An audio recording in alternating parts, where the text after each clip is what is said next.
The dust kicked up around Teresa Norton's worn boots as she stood at the wooden sign marking White Pine's town limits.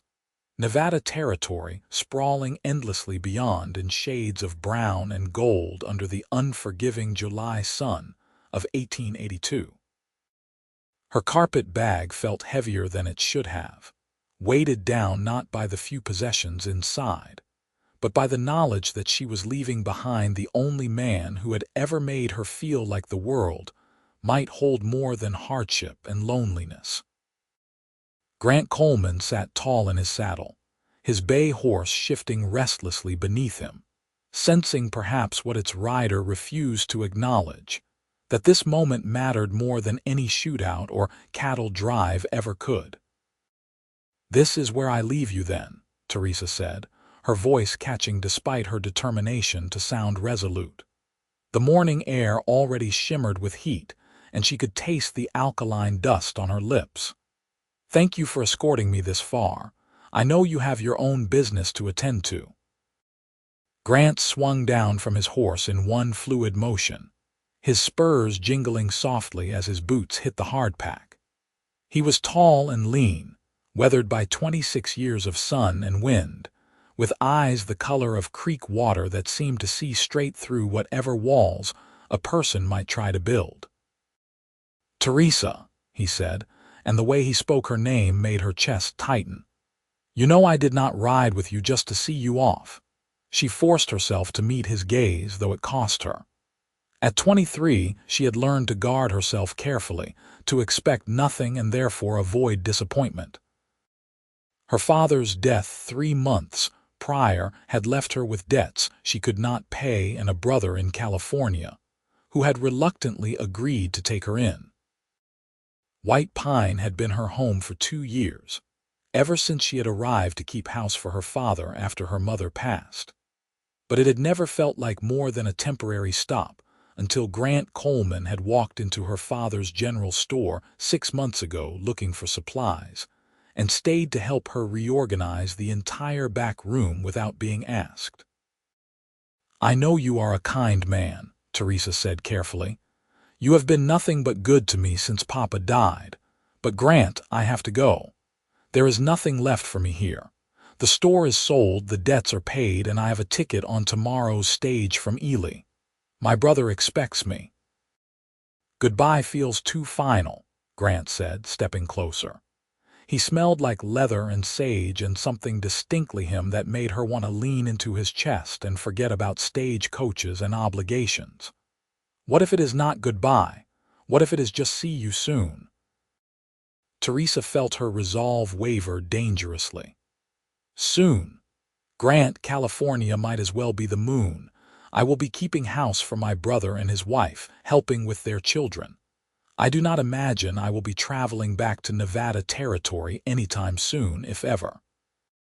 He reached out and took her hand, his palm warm and calloused against hers.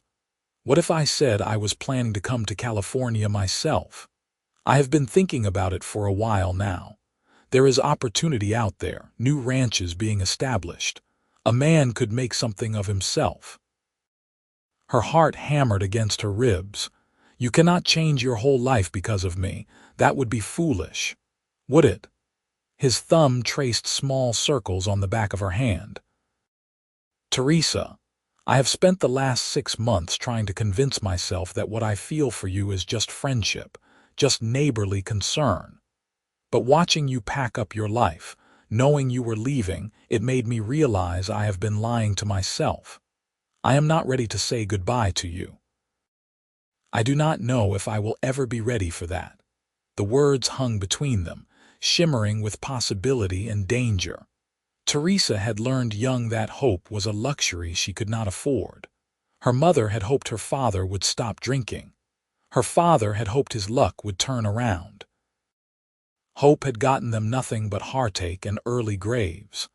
But standing here with Grant's hand wrapped around hers, his eyes pleading with her to believe in something more than mere survival, she felt the careful walls she had built beginning to crack. "What are you saying?" she whispered. "I am saying give me 6 months. You go to your brother, get settled, Help him like you promised. But do not close the door on me. On us. Give me time to get my affairs in order here, to sell my stake in the cattle operation to my partner. Then I will come to California and we can see if what I feel, what I think you feel too, is real enough to build something on. Teresa pulled her hand away, wrapping both arms around herself despite the heat. And what if you come all that way and realize you made a mistake? What if 6 months apart shows us both that this was just proximity and loneliness? Grant's jaw tightened. Do you really believe that? Because I do not. I have known plenty of lonely people, Teresa. Loneliness never made me want to spend every spare moment in someone's company. It never made me memorize the way someone laughs or how they tap their fingers when they are thinking. It never made me lie awake at night wondering if a woman felt even a fraction of what I feel. She closed her eyes against the intensity of his gaze. You barely know me. I know you sing when you think no one is listening. I know you give credit to families even when you probably should not because you cannot stand to see children go hungry. I know you read poetry, but hide the books like they are something to be ashamed of. I know you are scared right now, and I know you think leaving is the only option, but Teresa, I am asking you to believe there might be another way. 6 months, she said softly, opening her eyes. That is a long time, Grant. Not so long when you are working toward something. And I will write to you, if you will let me. Letters are not the same as being together, but they are something. Teresa thought of her brother's cramped house in Sacramento, of the life of obligation and gratitude that waited for her there. She thought of mornings in White Pine when Grant would show up at the store with coffee and fresh bread, of evenings when he would walk her home, and they would talk about everything and nothing until the stars came out. She thought about what it might mean to have something to look forward to instead of just something to endure. All right, she said finally, and watched relief wash over his face. 6 months. But Grant, if you change your mind, if you realize this is not what you want, you have to promise to tell me. I cannot bear false hope. He stepped forward and cupped her face in his hands, his touch gentle despite the strength in those weathered fingers. I will not change my mind. But if it helps you feel easier, I promise. Complete honesty between us always.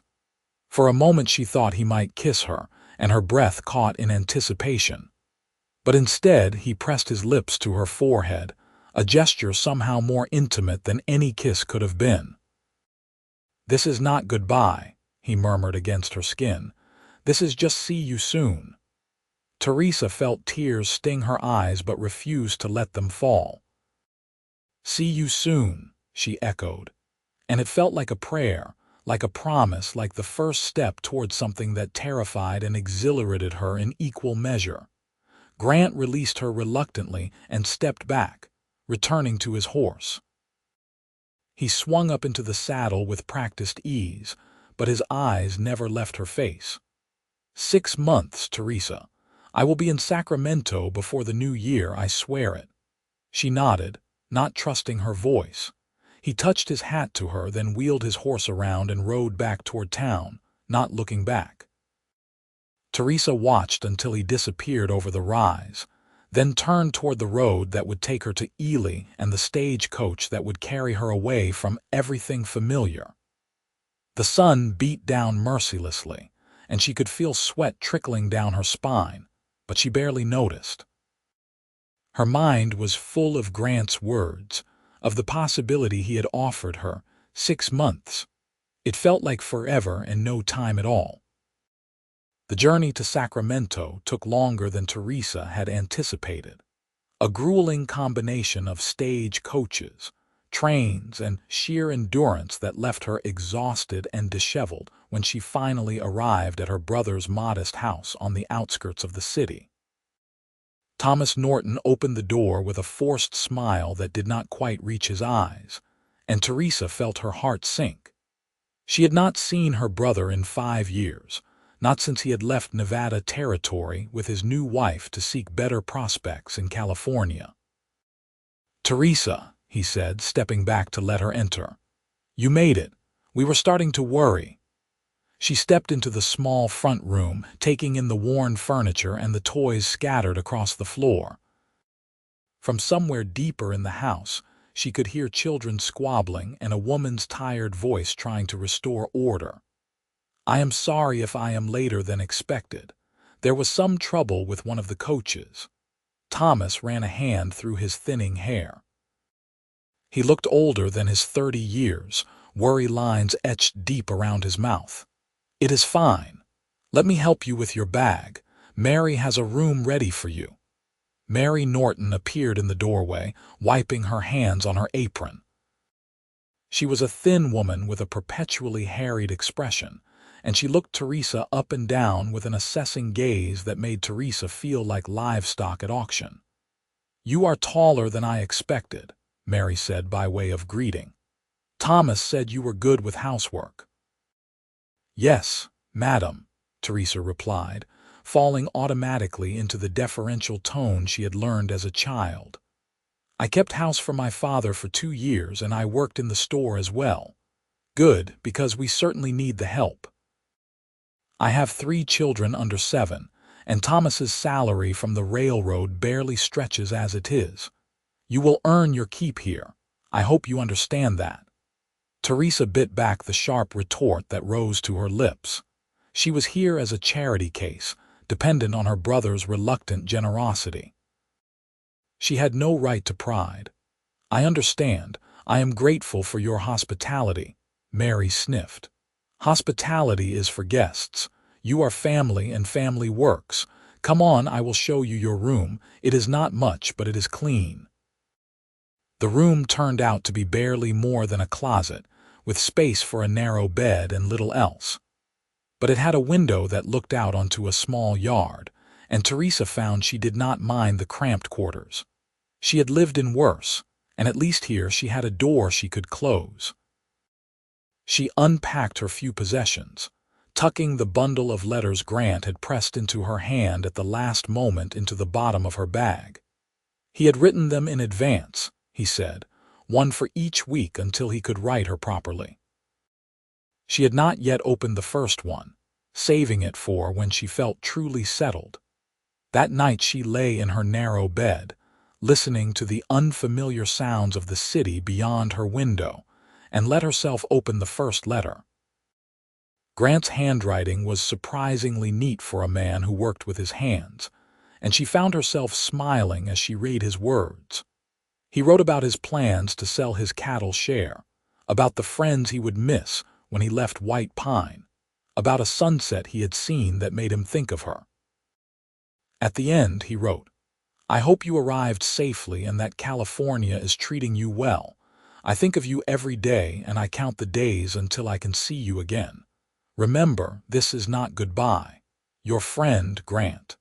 Teresa folded the letter carefully and tucked it under her pillow. 6 months suddenly felt like an eternity. The weeks that followed established a grueling routine. Mary ran her household with military precision, and Teresa found herself working from dawn until well after dark, cooking, cleaning, minding the children, and taking in laundry from neighbors to supplement the family's income.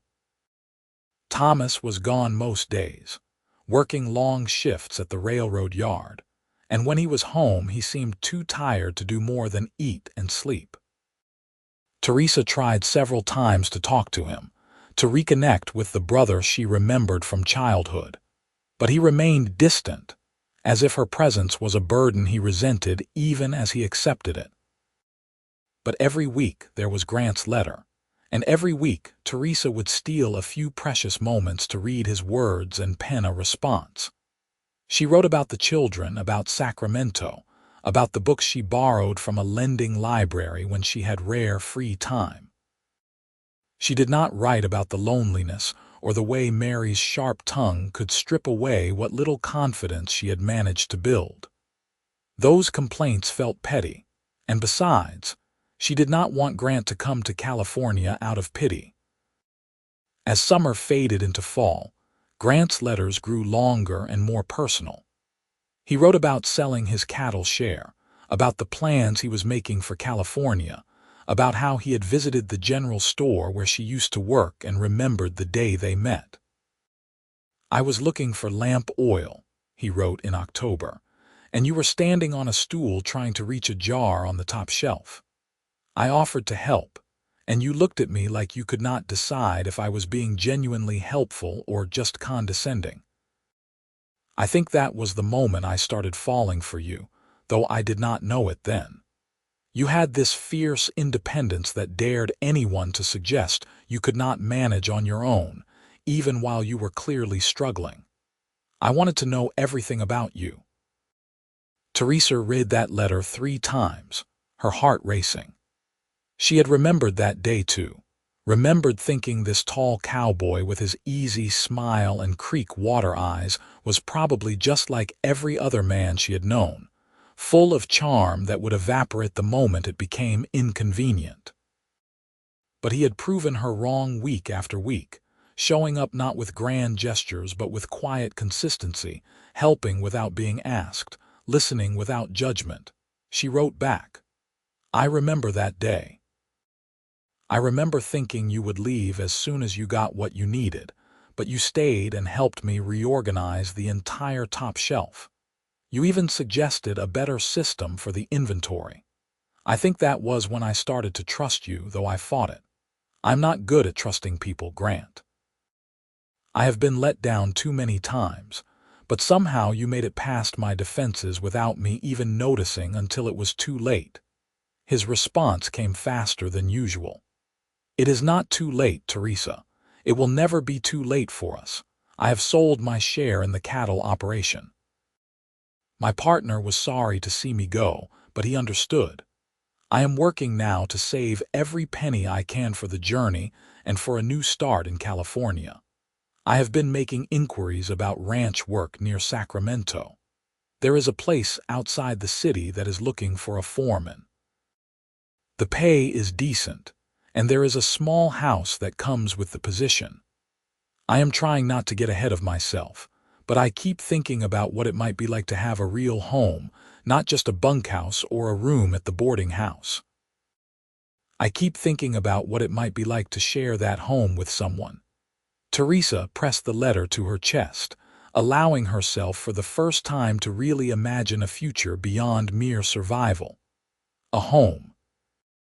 A life with someone who saw her not as a burden or an obligation, but as someone worth crossing half the country for. It felt impossible and inevitable all at once. November brought the first real cold, and with it, a kind of desperation that settled over the Norton household. Thomas came home one evening with the news that the railroad was cutting shifts, and his salary would be reduced. Mary's face went pale, and that night Teresa heard them arguing in low, fierce whispers about money and mouths to feed. She lay in her narrow bed, staring at the ceiling, and wondered if she should offer to find work elsewhere, to remove herself as a burden. But the truth was there were few opportunities for a single woman without connections, and what work she could find would barely pay for a room, let alone allow her to save anything. The next morning Mary was even more sharp than usual, snapping at the children and at Teresa over every small thing. "We cannot afford to keep the lending library subscription," she announced over breakfast. "It is a frivolous expense." Teresa felt something inside her crack. The lending library had been her only escape, her only source of joy in the long, grinding days. But she nodded, keeping her face carefully neutral. "I understand." That evening she opened Grant's latest letter with shaking hands, desperate for the comfort his words always brought. But this letter was different. It was shorter, more urgent. "Teresa, I am leaving White Pine at the end of the month. I have the position at the ranch near Sacramento, and the foreman I am replacing is eager to move on. I will be there before Christmas. I know we said 6 months, but I find I cannot wait any longer. I need to see you. I need to know if what we have been building through these letters is real. If you have changed your mind, if you do not want me to come, you must tell me now. Otherwise, I will arrive in Sacramento on December 20th, and I will come to your brother's house to see you. I am not afraid of hard conversations or difficult truths, but I need to know where we stand. Yours always, Grant. Teresa read the letter 4 times, her heart hammering. December 20th was less than 6 weeks away. 6 weeks, until she would see Grant again, until the future she had been imagining in the quiet darkness of night became either real or shattered. She sat down immediately and wrote back, her hand cramping from the speed of her pen. Come. Please come. I want to see you more than I can say in a letter. Nothing has changed for me, Grant. If anything, these months apart have shown me how much I have come to care for you. I will be waiting. She mailed the letter the next morning, though she knew it would likely not reach him before he left White Pine. But it did not matter. He was coming. In 6 weeks she would see him again, and they would find out together what might be possible. The weeks crawled by with agonizing slowness. Teresa threw herself into her work with renewed energy, needing something to occupy her mind. She scrubbed floors until they gleamed, took on extra laundry, spent hours playing with the children to keep them out of Mary's hair. Thomas noticed the change in her demeanor and asked one evening if she was feeling well. I am fine, Teresa said, unable to suppress a small smile. Better than fine, actually. I have a friend coming to visit from Nevada Territory. Thomas raised his eyebrows. A friend? What kind of friend? Teresa felt her cheeks warm. A man I knew in White Pine. He helped me after Papa died. He is taking a position at a ranch near here, and he is coming to visit when he arrives. A man, Thomas repeated slowly. Teresa, you barely mentioned any friends in your letters. How well do you know this person? Well enough, Teresa said, feeling defensive. He is a good man, Thomas, honorable and kind. You will like him. Thomas exchanged a look with Mary that Teresa could not quite interpret. Well, I suppose we will see, but Teresa, you must be careful. You are in a vulnerable position right now, dependent on our charity. There are men who might take advantage of that. Grant is not like that, Teresa said sharply. He has never been anything but respectful toward me. I hope you are right, Thomas said, but he sounded doubtful. Teresa bit back her frustration.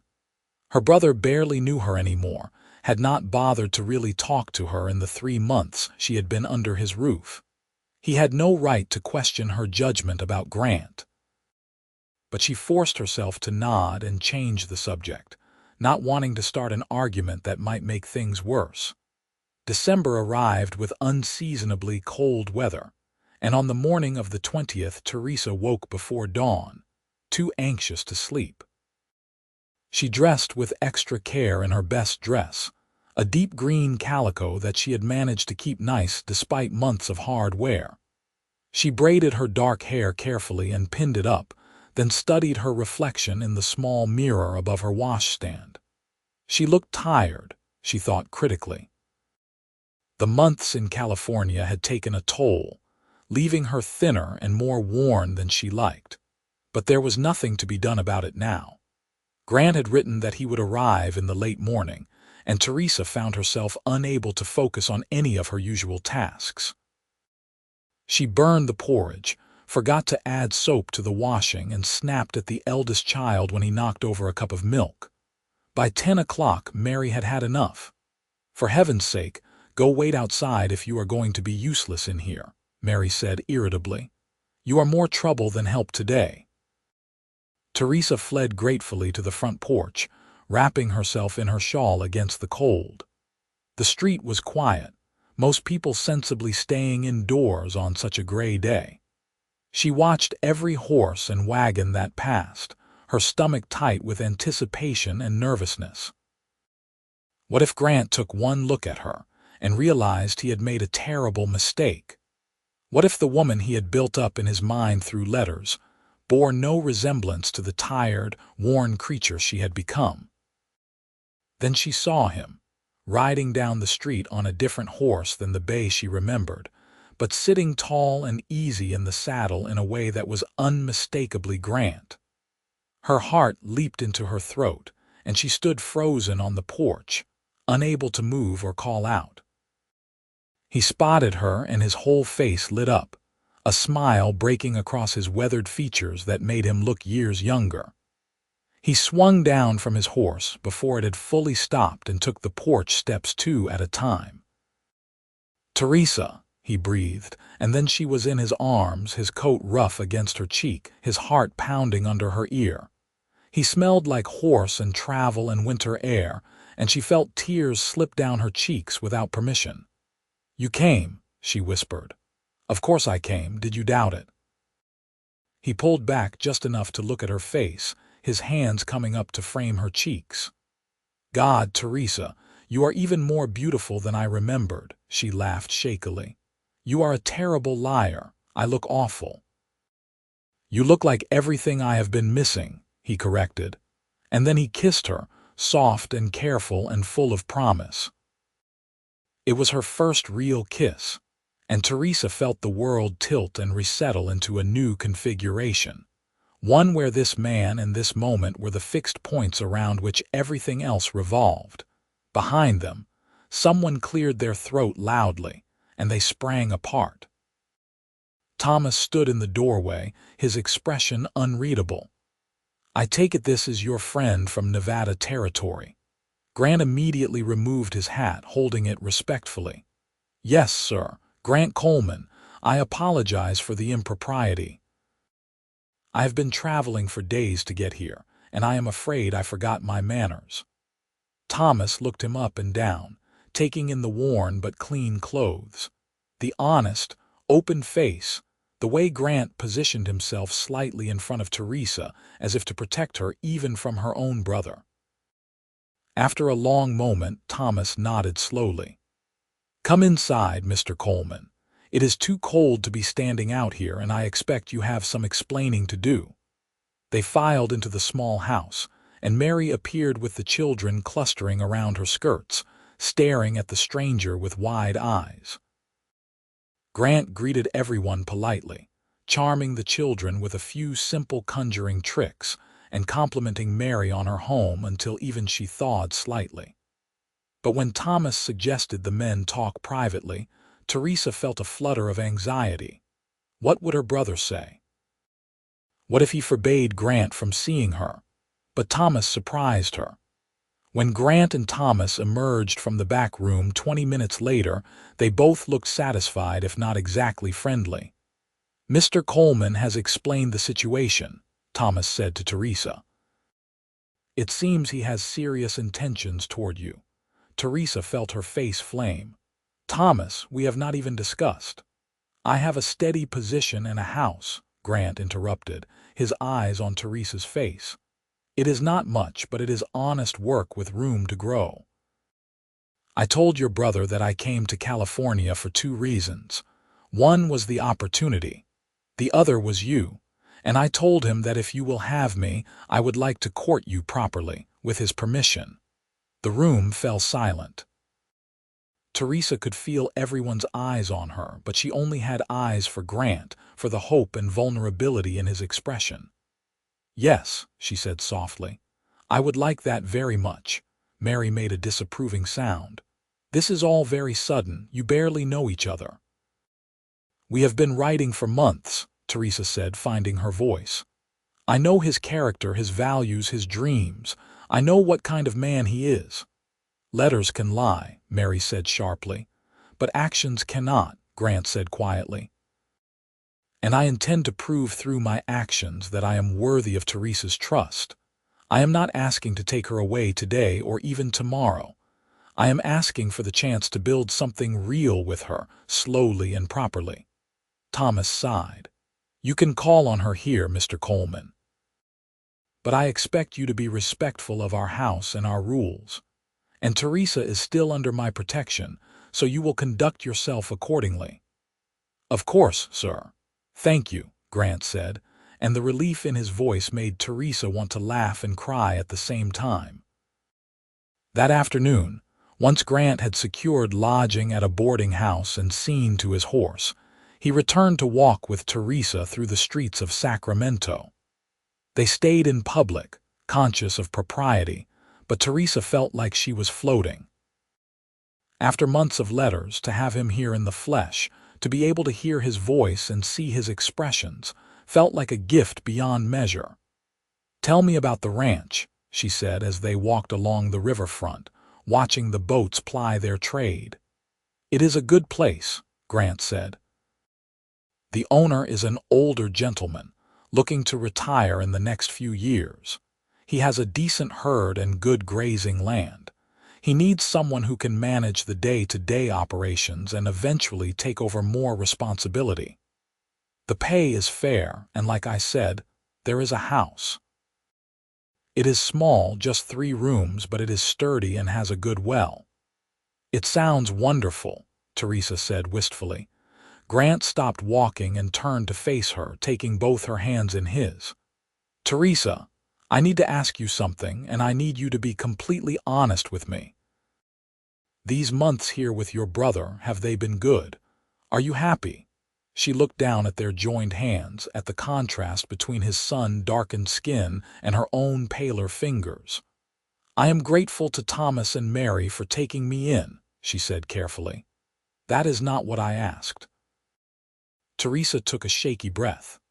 "No, I am not happy. I work constantly, and I am made to feel every day that I am a burden. Mary resents my presence, and Thomas is too worn down by his own troubles to care much one way or the other. I have a roof over my head and food to eat, and I know I should be grateful for that. But I feel like I am slowly disappearing, like I am becoming less and less myself every day." Grant's jaw tightened. "I thought it might be something like that. I could see it in your face this morning, how thin you have gotten, how tired you look. Teresa, you do not have to live like this." "What choice do I have?" she asked, tears stinging her eyes. "I have no money, no prospects. Without Thomas, I would be on the street." "You have me," Grant said intensely. "I know this is fast. I know we have only been together in person for a few hours. But Teresa, I have been sure about you since the day I watched you leave White Pine. These months apart have only confirmed what I already knew. I love you. I want to build a life with you. Marry me." Teresa felt the world stop spinning. "Grant, you cannot possibly." "Why not? Give me one good reason why we should wait when we both know what we want. I have a job, a home to offer you. You would not be dependent on your brother's charity anymore. You would be my wife, my partner. We would face whatever comes together." "People will talk," Teresa said weakly. "They will say it is too fast, that we are being reckless. Let them talk. I do not care about gossip. I care about you, about giving you a life where you do not have to feel like you are disappearing. Teresa, look at me." She raised her eyes to his, and what she saw there made her breath catch. "I am asking you to take a leap of faith. Marry me. Let me spend the rest of my life proving that you made the right choice." She thought about the narrow bed in the tiny room at Thomas's house, about Mary's sharp tongue, and the endless drudgery of days that all looked the same. She thought about Grant's letters, about the way he had shown up when he said he would, about the steadiness she had seen in him even back in White Pine. She thought about the kiss on the porch, and the way her whole body had recognized him as home. "Yes," she said, and watched joy transform his face. "Yes, Grant, I will marry you." He pulled her into his arms, right there on the public street, and kissed her until she was dizzy. When they finally pulled apart, both breathing hard, he was grinning like a fool. "How soon?" "I do not want to wait, Teresa. I have been waiting since July, and I do not think I can wait much longer." She laughed, giddy with relief and excitement and terror. "We need to get a license, find someone to perform the ceremony. A week. Is a week too soon? A week is perfect, more than perfect." He kissed her again, quick and hard. "We should tell your brother." Thomas took the news with more grace than Teresa expected, though Mary was clearly scandalized by the speed of it all. But Thomas seemed to understand in a way his wife did not that Teresa needed a way out of the trap her life had become. "If this is what you want, sister, then you have my blessing," he said quietly. "I am sorry we could not give you a better home here. I tried, but things have been difficult." "I know," Teresa said, meaning it. "You did what you could, Thomas.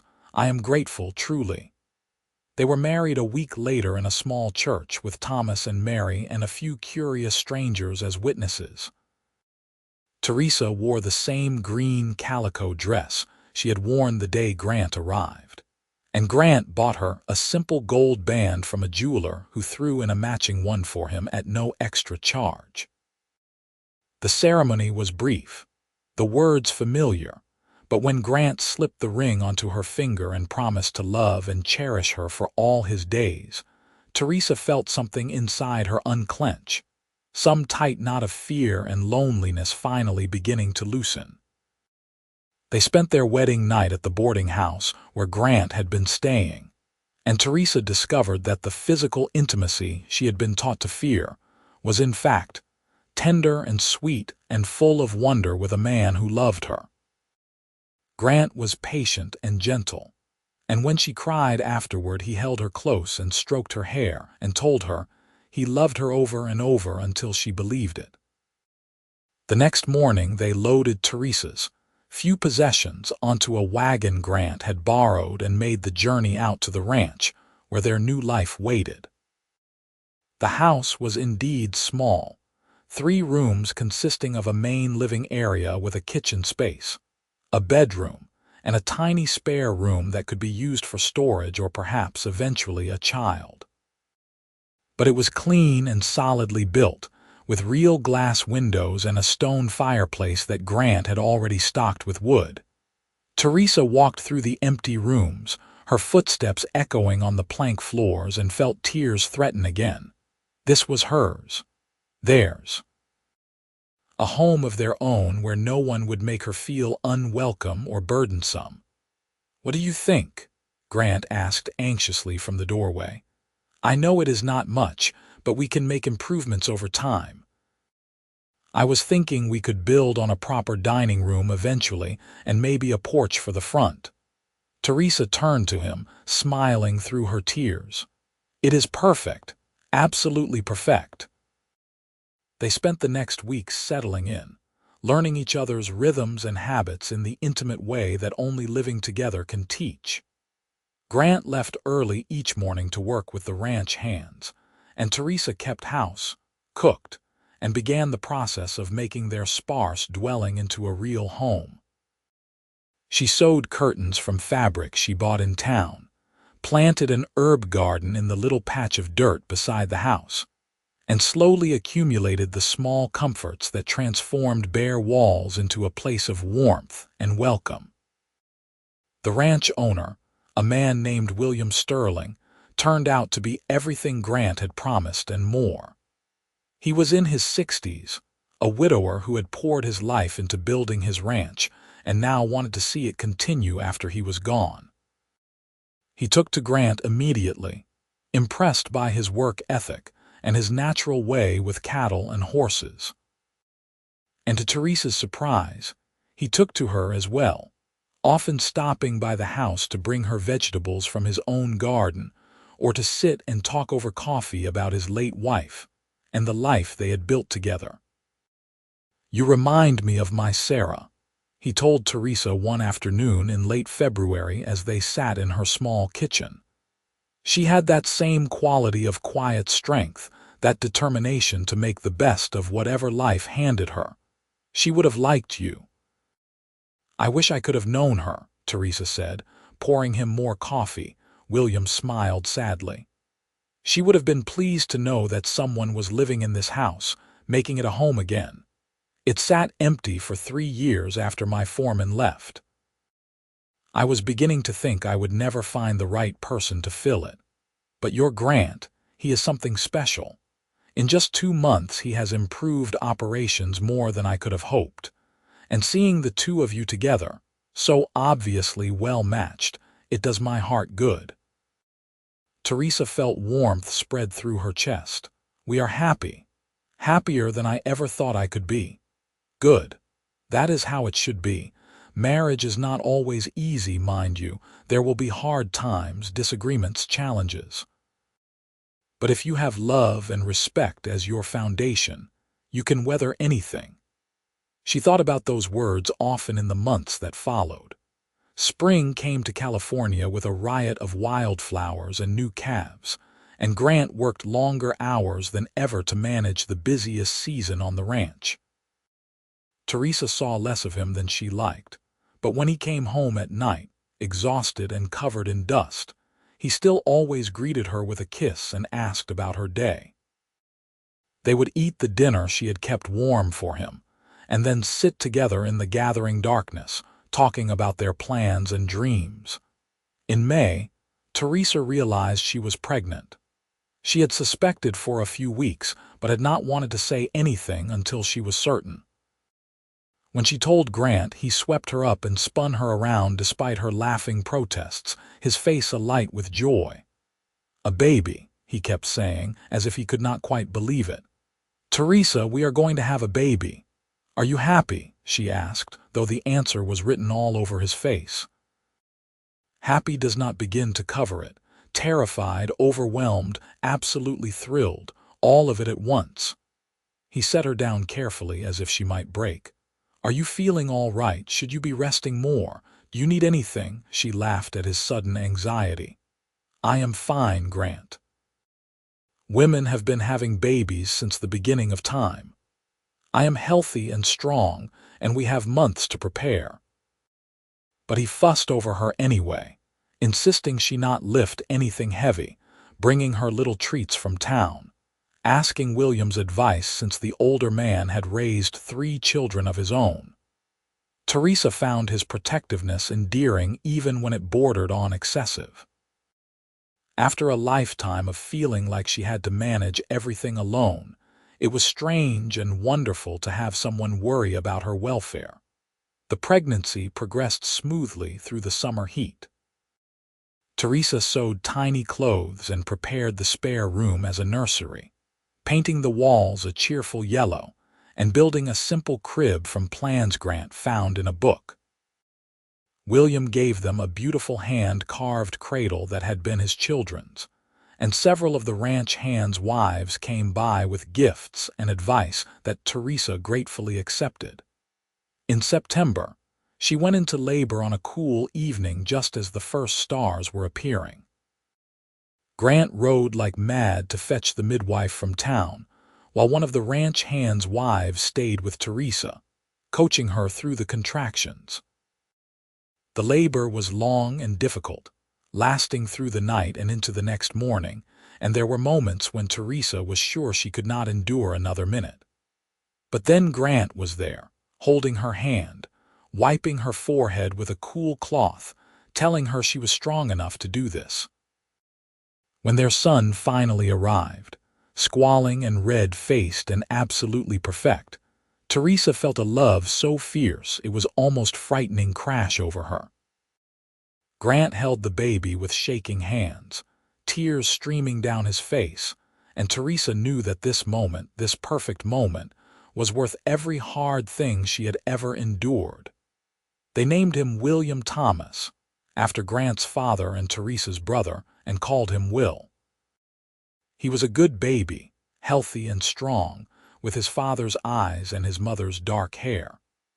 Grant was utterly besotted, spending every spare moment holding his son, singing to him, telling him stories about the ranch and the horses and all the things they would do together when Will was older. The months that followed were exhausting and wonderful in equal measure. Teresa had never known she could be so tired and so happy at the same time. Will demanded constant attention, and the work of running the household did not stop just because she now had an infant to care for. But Grant helped whenever he could, changing nappies and walking a fussy baby at night so Teresa could sleep. and the ranch hands' wives formed a supportive network that made everything more bearable. Will's first Christmas was a joy. Teresa decorated the little house with pine boughs and made a special dinner, and Grant gave her a beautiful shawl he had bought in Sacramento on one of his rare trips to town. She gave him a new hat and a shirt she had sewn herself, and they sat by the fire with their son between them and marveled at how much their lives had changed in just over a year. "I was thinking," Grant said as they watched the flames dance, "William has been talking more and more about retiring.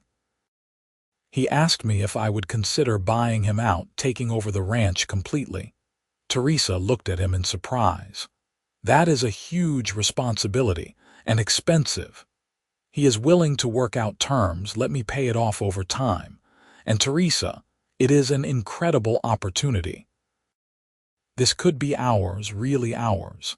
A legacy to build for Will and any other children we might have." "Other children," Teresa said with a raised eyebrow. "Let me recover from this one first," Grant laughed. "Fair enough. But what do you think? Should we do it? It would be tight financially for a while, but I think we could make it work." Teresa looked around their small house, at the cradle where Will slept peacefully, at the home they had built together.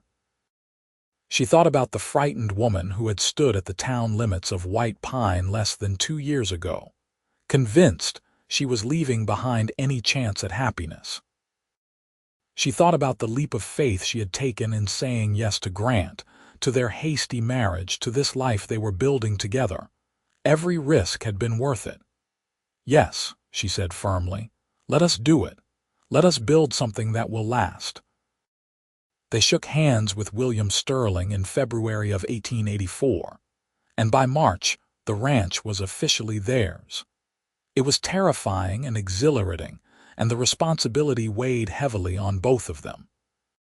But Grant threw himself into the work with renewed energy, and Teresa managed the household accounts with careful precision, making sure every penny was accounted for and well spent. They hired an additional hand to help with the increased workload, a young man named Samuel who was eager to learn the cattle business. The years that followed were not easy, but they were good. The ranch prospered under Grant's management, and slowly they began to see real profit beyond just survival. They added to the house, building the dining room Grant had dreamed of, and a proper porch where they could sit on summer evenings and watch the sun set over the hills. Will grew into a sturdy toddler, curious and adventurous, trailing after his father whenever possible and learning the ranch from the ground up. In 1886, Teresa gave birth to their second child, a daughter they named Grace. She was smaller than Will had been, but just as healthy, with Grant's smile and a loud cry that announced she would not be ignored. Will was fascinated by his baby sister, wanting to help with everything, and occasionally getting into mischief trying to take care of her when no one was looking. With 2 children and a ranch to run, life was a constant juggle of responsibilities and demands. There were days when Teresa felt overwhelmed, when the sheer weight of everything that needed doing threatened to crush her. But Grant was always there, her partner in every sense of the word, picking up slack when she needed rest, listening when she needed to vent, reminding her on hard days that they were in this together. One evening in the late summer of 1887, after they had gotten both children to bed and finally had a moment of quiet, Grant pulled Teresa out onto the porch they had built together. The stars were brilliant overhead, and the air was finally cooling from the day's heat. He wrapped his arms around her from behind, and she leaned back against his chest with a contented sigh. "You remember," he said softly, "standing at the town limits in White Pine, when you tried to say goodbye." Teresa smiled. "How could I forget? You told me it was not goodbye, just see you soon. I wanted so badly to believe you." "And did you believe me?" She turned in his arms so she could see his face. "Part of me did, the part that was brave enough to hope, but Grant, I could never have imagined this, all of this. The ranch, our children, this life we have built, it is so much more than I dared to dream." He kissed her, slow and sweet and full of the love that had only deepened over their years together.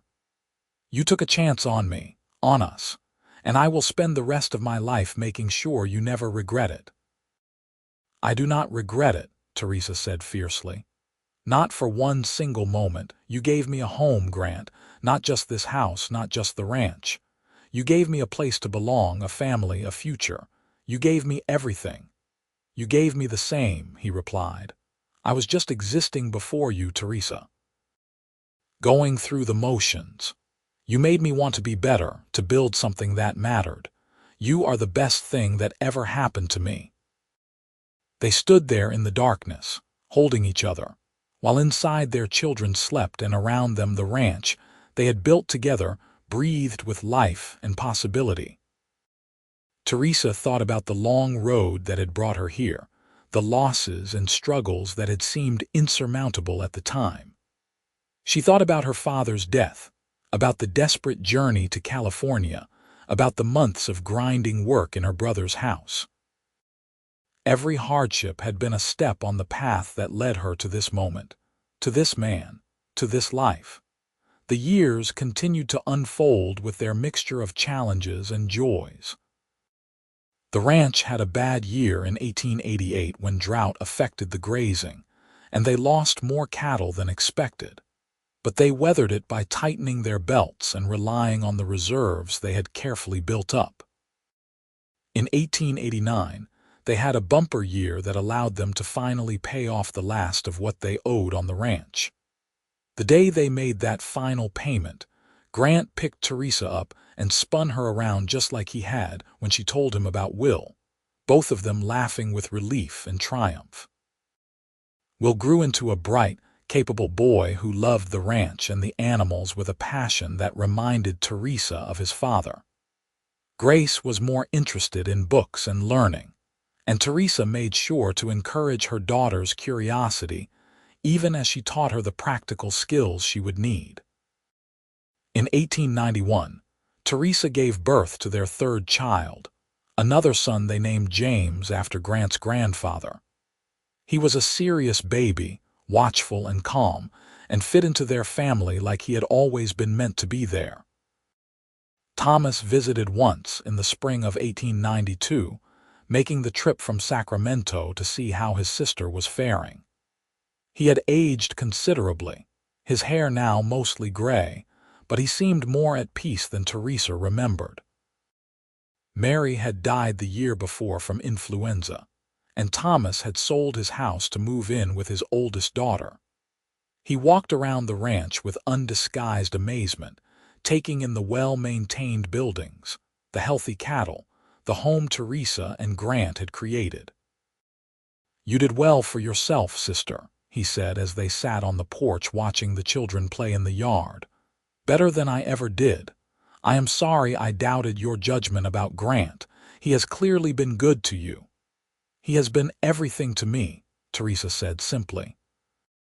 "I know our marriage seemed hasty and reckless at the time, but Thomas, it was the best decision I ever made. Grant gave me a life I could not have imagined." Thomas nodded slowly. "I wish Mary had lived to see this, to see you so happy and successful. She was always worried about you, you know, even though she had a harsh way of showing it. She thought you were making a mistake, marrying a man you barely knew. I think it would have pleased her to know she was wrong." Teresa doubted Mary would have ever admitted to being pleased about anything regarding Teresa's choices, but she appreciated the sentiment. They parted on good terms, with Thomas promising to visit again, and Teresa sending gifts back for his grandchildren. The ranch continued to prosper through the 1890s. Grant proved to have excellent business sense, diversifying their holdings to include not just cattle but horses as well. They bred quality stock that fetched good prices, and Grant's reputation as a fair dealer and skilled horseman spread throughout the region. They hired additional hands as needed, and several young men got their start in the ranching business working for the Colemans before moving on to establish their own operations. Teresa found her own satisfactions beyond just keeping house and raising children. She started a small garden that grew into something more substantial, producing vegetables not just for their own table, but to sell in town. She took pride in the accounts she kept, in the way she could stretch a dollar when needed and make wise investments when they had surplus. She became known in the area as someone with a good head for figures and practical advice, and several neighboring ranch wives sought her out for guidance on household management and budgeting. But her greatest joy remained her family. Watching her children grow, seeing them develop their own personalities and interests, was a constant source of wonder. Will at 12 was already a capable ranch hand, able to ride and rope with skill beyond his years. Grace at 10 was reading everything she could get her hands on, and Grant had started ordering books for her from San Francisco, encouraging her love of learning. James at 5 was his mother's shadow, following Teresa through her daily tasks and asking endless questions about everything. On a warm evening in June of 1896, almost exactly 14 years after Teresa had stood at the town limits of White Pine and tried to say goodbye, the family gathered on the porch for supper. It had become their tradition in the summer months to eat outside when the weather allowed, enjoying the cooler evening air and the view of the land they had built together. The children chattered about their day while Teresa and Grant exchanged amused glances over their heads. After the meal was finished and the children had run off to play in the last light of the day, Grant took Teresa's hand, and they walked out toward the small rise behind the house, where they could see the whole spread of the ranch laid out before them. The sun was setting in shades of gold and crimson, painting the sky with color. 14 years, Grant said softly. Sometimes it feels like yesterday, and sometimes it feels like I cannot remember a time before this, before us. Teresa squeezed his hand. I know what you mean. That girl at the town limits feels like a stranger to me now. So much has changed. But some things have not, Grant said, turning to face her. I still love you just as much as I did that day. More, actually. Every year with you has just added more layers to what I feel. You are my best friend, my partner, the mother of my children, the person I want to share everything with. I love you too, Teresa said, her voice thick with emotion. You saved me, Grant, not in some fairy tale way where the prince rescues the damsel. You gave me the tools and the support to save myself, to become the person I was meant to be. You believed in me when I did not believe in myself. We saved each other, Grant corrected gently. I was lost before you, Teresa. I had no real purpose, no direction beyond the next job, the next meal. You gave me a reason to want more, to be more. Everything good in my life comes back to you. They stood together watching the sun sink below the horizon, painting the world in shades of shadow and gold. Behind them, they could hear their children's laughter, the sounds of the ranch settling in for the night, the peaceful, ordinary magic of a life well lived. Teresa thought about the journey that had brought her here, about the scared woman who had thought goodbye was the only option, and she marveled at how wrong she had been. The years continued to roll forward with their steady rhythm of seasons and growth. The children grew into young adults with dreams and plans of their own. Will took over more and more of the ranch operations, proving to have inherited both his father's skill with livestock and his mother's head for business. He married at 21, bringing his bride Emily to live in a new house they built on the far edge of the ranch property. Grace surprised everyone by deciding she wanted to be a teacher, and Grant and Teresa supported her through normal school, bursting with pride when she secured a position teaching in Sacramento. James, who had always been the quiet one, discovered a talent for working with wood and became an accomplished carpenter. His furniture sought after throughout the region. In 1903, Will and Emily made Grant and Teresa grandparents for the first time with the birth of a daughter they named Sarah, after Grant's mother. Holding her tiny granddaughter in her arms, Teresa felt the circle complete in some fundamental way. She thought about her own mother, who had died too young to see any of this, and wished she could have known this joy, this sense of continuity and legacy. The ranch continued to be successful, providing not just for Grant and Teresa, but for Will's growing family as well. They weathered economic downturns and natural disasters, supporting each other through the challenges and celebrating the victories together. The partnership that had begun with a hasty marriage and a leap of faith had grown into something unshakable, tested by time and circumstance and found solid. As they aged, Grant and Teresa gradually stepped back from the daily operations of the ranch, letting Will take the lead while they provided guidance and support. They spent more time traveling, visiting Grace in Sacramento and exploring parts of California they had never seen. They took a trip back to Nevada Territory, now Nevada State, and stood together at the town limits of White Pine where their story had begun. "Do you ever wonder," Teresa asked as they looked at the wooden sign, weathered now by decades of sun and wind, "what would have happened if you had just said goodbye that day, if you had let me go without a fight?" Grant wrapped his arm around her shoulders, pulling her close. "I try not to think about it.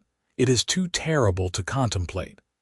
But Teresa, I want you to know that even knowing everything that was ahead, all the hard work and struggles and challenges, I would still make the same choice. I would still refuse to say goodbye. I would still come for you. Every single time." She turned to kiss him, this man who had shaped her entire adult life, who had been her rock and her partner and her love for more than 30 years. "And I would still say yes to all of it, to you." They returned to the ranch renewed, settling into the comfortable rhythm of their later years. Grace married a fellow teacher and had 2 children of her own. James married a quiet woman from town and set up a furniture workshop on ranch property, building beautiful pieces that became family heirlooms. Will and Emily had 3 more children, filling the ranch with noise and laughter and the chaos of young life. Grant and Teresa's house, the small 3-room dwelling they had started in, had been added to and modified over the years until it was a rambling, comfortable place with room for family gatherings and grandchildren visits.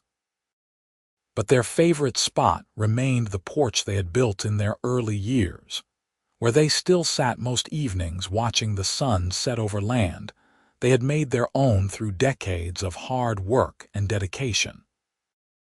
In the summer of 1910, the family gathered to celebrate Grant and Teresa's 28th wedding anniversary. It was a large, noisy affair with children and grandchildren everywhere, food piled on tables in the yard, music and laughter filling the air. Someone asked Grant to tell the story of how he and Teresa met, and he obliged, recounting the tale of the general store and the girl on the stool who looked at him with such fierce independence. "And then," he said, his eyes finding Teresa across the crowded yard, "I made her fall in love with me." "You did not make me do anything," Teresa called back to the amusement of everyone gathered. "I chose you, Grant Coleman, and I have been choosing you every day since." "That is true," Grant acknowledged with a grin. "She chose me.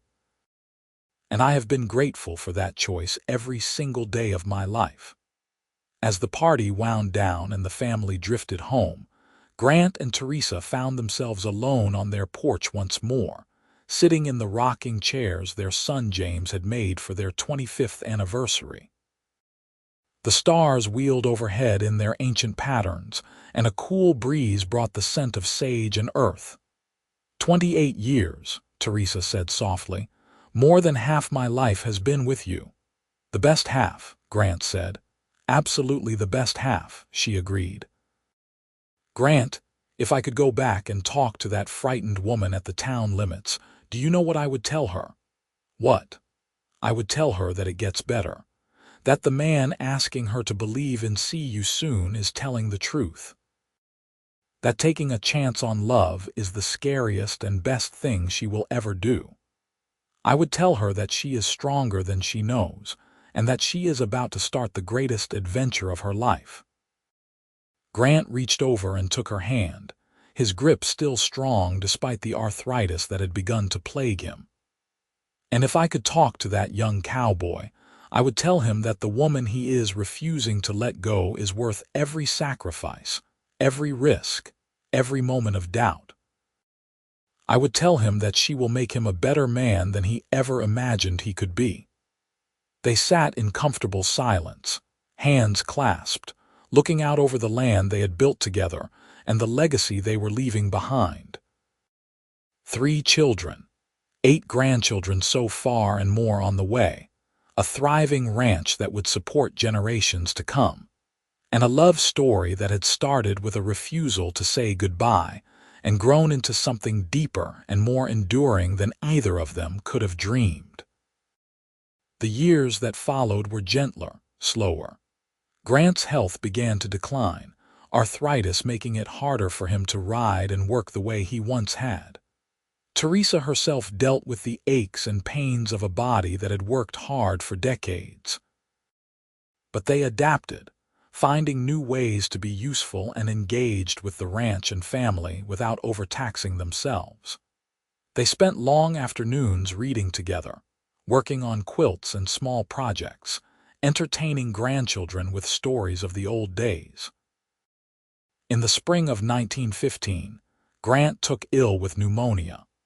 Teresa nursed him through it with fierce determination, refusing to let him go without a fight. And he rallied, as he always did, emerging from the illness weaker but still fundamentally himself. But it was a warning, a reminder that their time together was not infinite. "I am not ready," Teresa told him one night as they lay in bed, her head on his shoulder. "I know that is selfish, but I am not ready to lose you. Who says you are going to lose me?" Grant replied, his voice thin but steady. "I am a stubborn man, Teresa Coleman. I do not give up easily." "You had better not," she said fiercely. "We have more grandchildren to meet, more sunsets to watch together. I am holding you to your promise from the beginning." "See you soon means always, do you understand? Always." "Always," he agreed, kissing the top of her head. "I am not going anywhere without you," and he kept that promise, regaining his strength through the summer and into the fall. They celebrated their 33rd anniversary surrounded by family, and Grant danced with Teresa in the yard like they were young again, both of them laughing at their own creaking joints and the sheer stubborn joy of still being together. The seasons continued their cycle, years blending one into another with the sweet sameness of a life well lived. They saw Will's oldest, Sarah, marry and start her own family. They watched Grace become a principal at her school, a respected educator known for her innovation and compassion. They attended the opening of James's furniture showroom in Sacramento, marveling at how far their quiet son had come. In 1920, on a perfect summer evening much like countless others they had shared, Grant and Teresa sat on their porch watching the sunset paint the sky in familiar shades of gold and rose. They had been married 38 years, and every line on their faces told stories of laughter and hard work, tears and triumph, a life lived fully and together.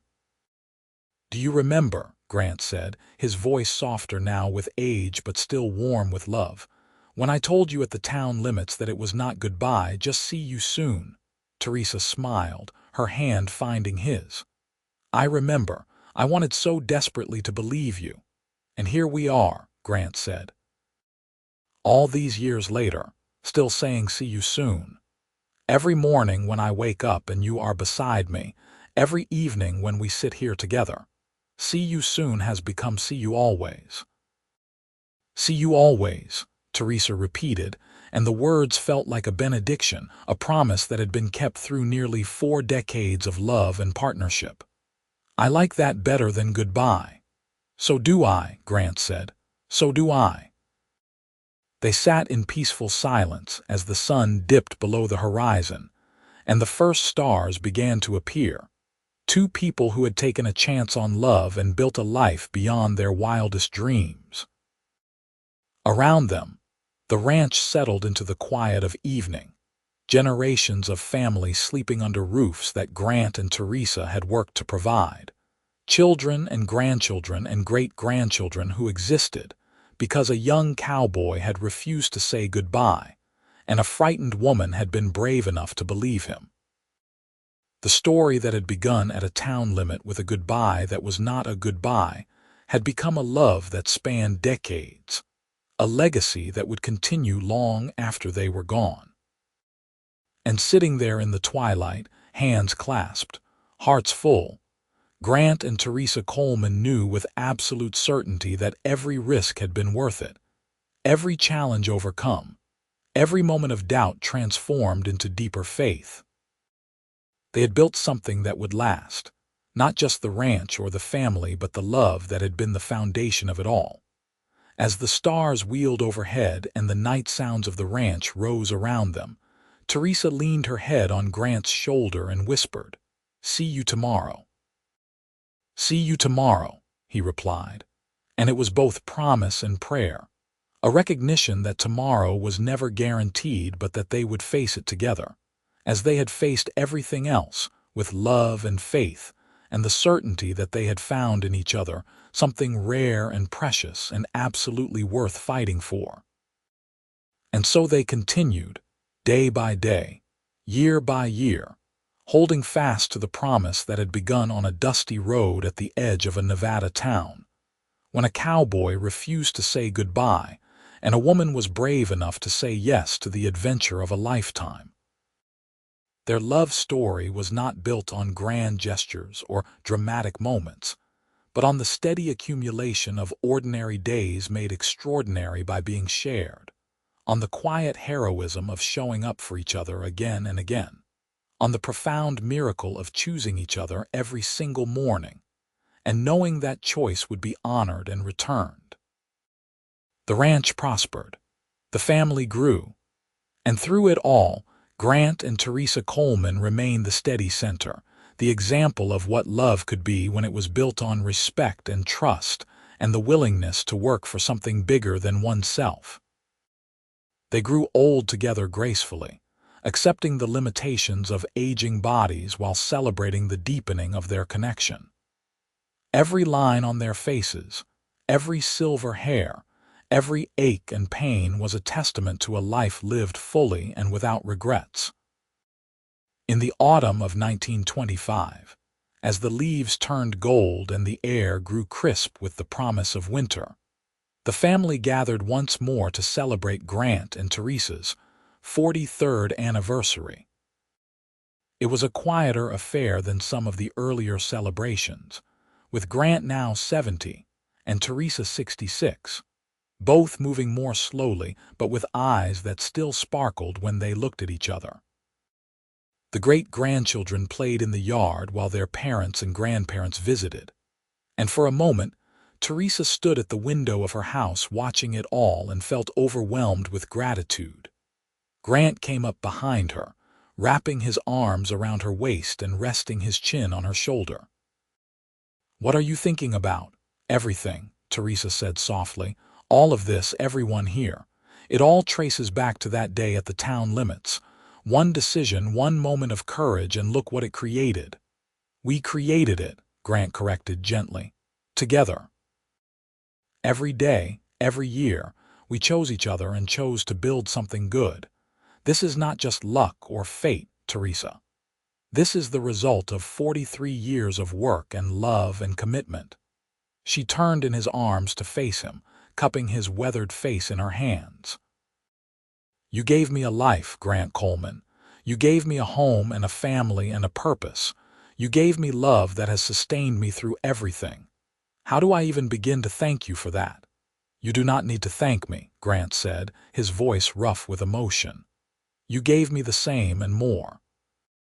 You made me want to be a better man. You believed in me when I was just a cowboy with a dream and no real plan. You said yes when you had every reason to say no. Teresa, you are the bravest person I have ever known, and loving you has been the greatest privilege of my life." They kissed there in the window, in full view of their family, not caring who saw or what anyone thought. After 43 years of marriage, they had earned the right to express their love openly and without reservation. And when they pulled apart, both slightly breathless and definitely too old to be carrying on like youngsters, they were laughing, giddy with the sheer improbable joy of still being here, still being together, still being in love. The party continued late into the evening, and when everyone had finally gone home or to bed, Grant and Teresa took their usual seats on the porch. The night was cold enough that they wrapped blankets around themselves, but neither wanted to miss their evening ritual. The stars overhead were brilliant, and a thin crescent moon hung low on the horizon. 43 years, Grant said, shaking his head in wonder. "Sometimes I still cannot believe it." "Believe it," Teresa said firmly. "We earned every single one of those years. That we did." He paused, then added softly, "Do you think we will make it to 50? Teresa considered the question seriously. They were both in relatively good health for their ages, but 70 and 66 were not young, and the world was changing rapidly around them.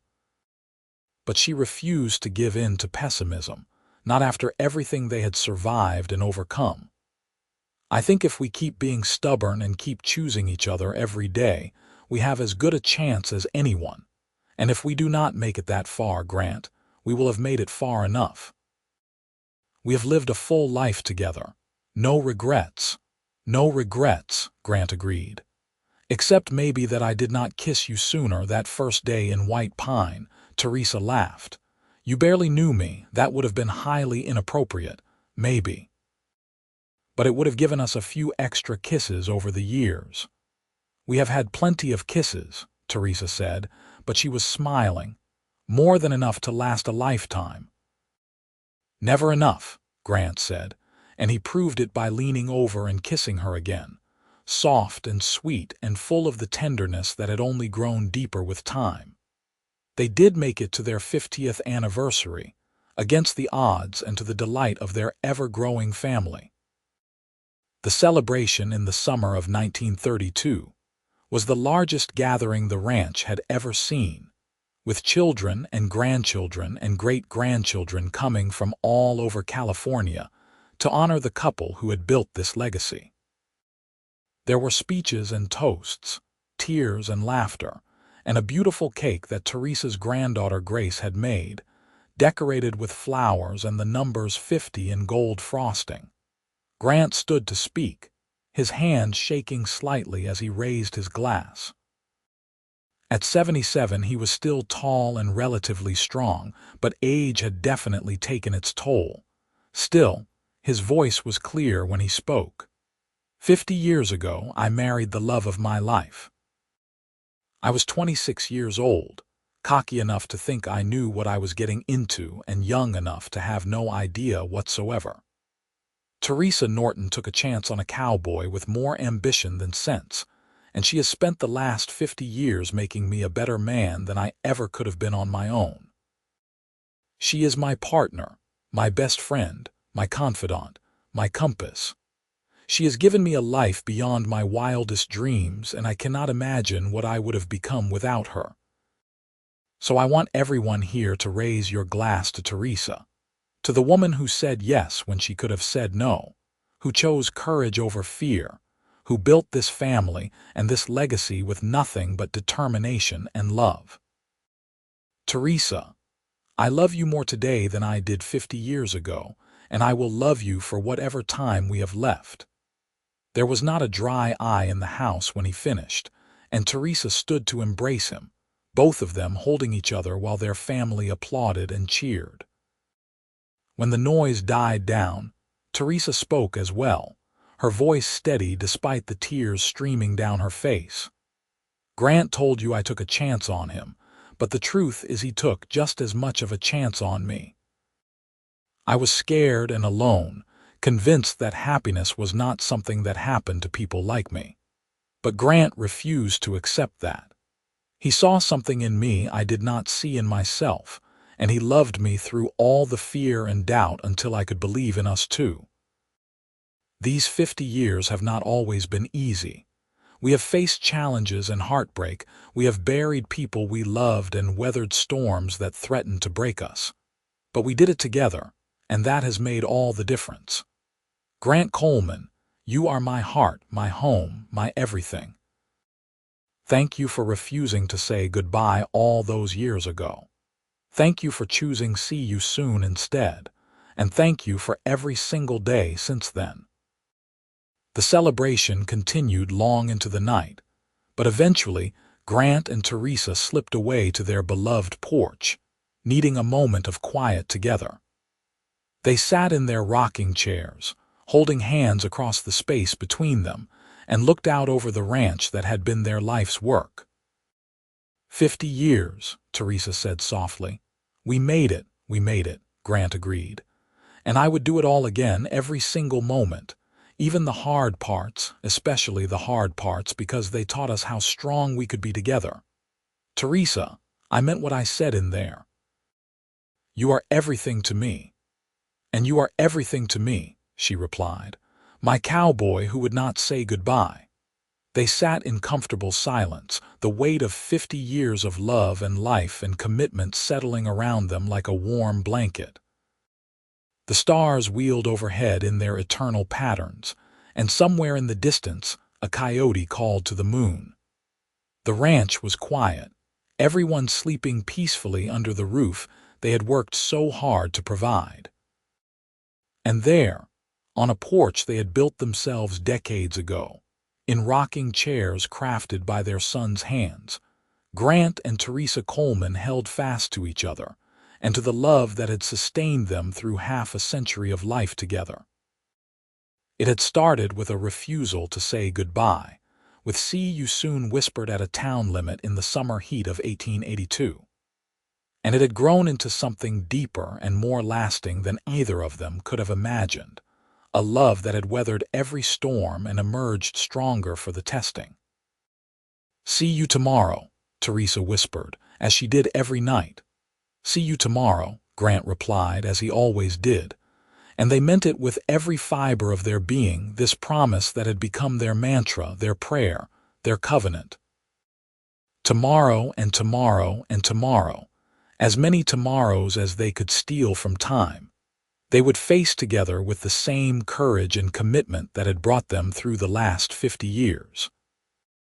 The stars shone down on them, those same stars that had witnessed a goodbye that was not a goodbye so long ago, that had watched as a cowboy and a frightened woman built a life from nothing but hope and hard work and stubborn love. And if stars could speak, they would testify to the miracle of two ordinary people choosing each other every single day, building something extraordinary from the simple materials of faithfulness and devotion. Grant and Teresa Coleman had lived a love story for the ages, though they would have been the first to tell you there was nothing special about them. They were just two people who had found each other at the right time, who had been brave enough to take a risk, and who had worked every day since to be worthy of the gift they had been given. Their legacy would live on in their children and grandchildren and great-grandchildren, in the ranch that bore their stamp on every corner, in the love story that was told and retold at family gatherings, until it took on the quality of legend. But the truth of their story was simpler and more profound than any legend could capture. It was in the everyday moments, the ordinary kindnesses, the choice to love even when it was hard, especially when it was hard. It was in 50 years of see you tomorrow, in a lifetime of choosing each other, in the quiet miracle of building something that lasted. And as they sat together under the stars, hands clasped, hearts full, Grant and Teresa knew with absolute certainty that their story, which had begun with a refusal to say goodbye, would continue beyond this life and into whatever came next. Because love like theirs did not end with death. It echoed forward through generations, a testament to what was possible when two people believed in something bigger than themselves and worked every day to make that belief real. The night deepened around them, and eventually they rose, stiff and slow, helping each other to their feet and into the house they had made a home. Tomorrow, there would be more family, more celebration, more reminders of the life they had built together. But tonight was just for them, for Grant and Teresa, the cowboy and the woman who had stood at a town limit and chosen courage over fear, hope over despair, see you soon over goodbye. And that choice, made in a moment of faith 50 years ago, had given them everything that mattered. Everything that would last.